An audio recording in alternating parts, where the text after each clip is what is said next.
ವೇದಿಕ agro ಬೋವಿಟ ಬಳಸಿದ್ರಿ. 1.5 ಎಕರೆಗೆ 2 packet ಹಾಕಿದ್ರಿ. ಹೌದಾ? ನಿಮ್ಗೆ ಏನ್ ಅನಿಸ್ತೈತಿ ಈ ಗಿಡ ಈಗ? ಸರ್ ಅದು ಹಾಕಿದಾಗಿರುತ್ತ ನಮ್ಗೆ ಗಿಡಗಳು ಬಗ್ಗಂಗಿಲ್ಲ ಏನಿಲ್ಲ ಸರ್. ನಾವು ವರ್ಷದಲ್ಲಿ ನಾನು ಮಾಡ್ತಿಲ್ಲ ಸರ್, ಬರ ಬಗ್ಗದಾಗ್ತಿತ್ತು. ಈ ವರ್ಷ ಅಂತ ನನಗೆ ಇದು ಹಾಕಿದಕ್ಕೆ ಯಾವ ಗಿಡಗಳು ಬಗ್ಗಿಲ್ಲ, ಯಾವ ಕೀಟನಾಶಕ ಸುತ್ತೆ ನಮ್ಗೆ ಕಡಿಮೆ ಹೋಗಿತ್ತೆ. ಹೌದಲ್ಲ?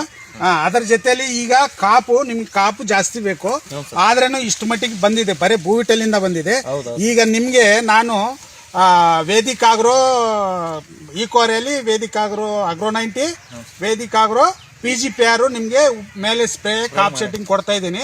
ಇದು ಬಳಸ್ರಿ, ಇನ್ನ ಸೂಪರ್ ಆಗಿ ನಿಮ್ಗೆ ಕಾಪ್ ಬರುತ್ತೆ, ಕಾಯಿನೂ ಚೆನ್ನಾಗಿ ಬರುತ್ತೆ. ಟ್ರಿಪ್ಸ್ ಮೈಟ್ಸ್ ಬಾಧೆಯಿಂದ ತುಂಬಾ ಕಡಿಮೆ ಬರುತ್ತೆ. ಇದು ಆರ್ಗ್ಯಾನಿಕ್ ಮಾಡೋದ್ರಿಂದ ನಿಮ್ಗೆ ತುಂಬಾ ಲಾಭ ಇದೆ. 20-30% ಖರ್ಚು ನಿಮ್ದು ಕಡಿಮೆ ಆಗುತ್ತೆ.